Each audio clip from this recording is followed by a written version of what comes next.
તમારું નામ?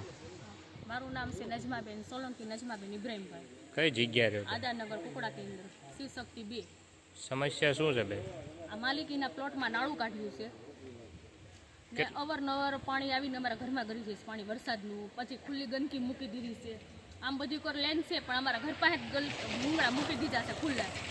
અમારા છોકરા બીમાર પડે છે, કચરો એટલો બધો ભરાઈ જાય છે ને જ્યારે હોય ત્યારે મ્યુનિસિપાલિટી આવીને ખોદીને વૈયા જાય છે કે આ મ્યુનિસિપાલિટીનું અમે ઓલું ભરી છે, ઘર વેરો ભરી છે, બધું કરી છે. નંતા બંધ પ્લોટના પૈસા અમે ભરી છે મ્યુનિસિપાલિટી. ક્યાં ક્યાં રજૂઆત કરાવી હતી બેન?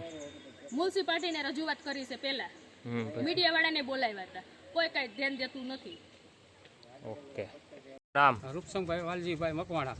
કઈ જગ્યા રહ્યો કાકા? આ શિવશક્તિ 2 માં. સમસ્યા કેટલા દિવસથી છે? સમસ્યા તો અમારે વર્ષોથી છે ભાઈ. અમારે આ તો આ જીતુભાઈએ રોડ પાસ કરેલો, જીતુભાઈના હાથે આનું મુહૂર્ત કરેલું હતું. આ રોડ ઊભો રોડનું ત્યારે નાળું થઈ ગયું, નહેરું થઈ ગયું. અને ઉદ્યોગ ચિત્રા ઉદ્યોગનું આ દવાવાળું પાણી, એસિડવાળું પાણી છે અમારા નાળામાં નીકળે, નળમાં આવે છે. ઘરે ઘરે બીમારી અને વારે વાર ચોમાસામાં બધાના ઘરમાં નિશાણવાળામાં ગીરી જાય છે પાણી. નાળાની પરિસ્થિતિ કેવી છે? નાળાની પરિસ્થિતિ અત્યારે પાણી હાલતું નથી. પાણી હાલવામાં જો નાળા આંકડા થઈ ગયા. પાણી પહેલાં જાતું વયું જતું, પણ અત્યારે જાતું ઓછું થઈ ગયું છે. પાણીમાં અમારે બહુ તકલીફ અમારે જો એટલો નીચાણવાળો વિસ્તાર છે, દર વર્ષે પાણી ગરી જાય છે. ક્યાં ક્યાં રજૂઆત કરાવી હતી? રજૂઆત તો અમારે બધા દર વખતે અમારે કોર્પોરેટરો આવે એને કહીએ છીએ અને એ કહે અમે બોક્સ નખાવી દેવું, આ કરશું તે કરશું. 4 કોર્પોરેટર, 3 આપણે કુંભારવાડાના છે, એક આદાનગરના છે. બધાને નજીકમાં 2 નાળા આવ્યા છે અને તોય તમે જો નાળાની સમસ્યા અમારે પાણી ગરી જાય નથી. ઓકે, તમારું નામ બેન? મારું નામ રૂક્ષાનાબેન તસ્લીમભાઈ શાહ છે.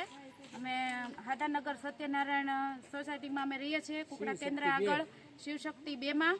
અને અહીંયા જો આ નાળું કેટલું ખરાબ છે, બધું અમારે પાણી, ગંદકીનું પાણી ચોમાસામાં ગમે ત્યારે જ્યારે થોડોક વરસાદ આવે ને તોય અમારા ઘરમાં પાણી ગરી જાય છે. અમારા છોકરા વારંવાર બીમાર પડે છે, ડેન્ગ્યુ થઈ જાય છે અમારા છોકરાઓને. બધા બીએમસી વાળા બધા આવીને, એ લોકો આવે ને ત્યારે અમે એને કહેવી છીએ કે આનું કંઈક તમે કરો, નાળાનું કામ કરો. પણ એ લોકો એમ કે પાસ થઈ ગયું છે. આ 4-5 વર્ષથી એ લોકો કહે છે પણ કોઈ કાંઈ કરતું નથી. બધા ખાલી કહીને વૈયા જાય છે. ક્યાં ક્યાં રજૂઆત કરાવી હતી બેન? બીએમસીમાં, મ્યુનિસિપાલિટીમાં બધે અમે રજૂઆત કરાવી. આવી રીતે ઘણીવાર મીડિયાવાળાને બોલાવ્યા પણ કોઈ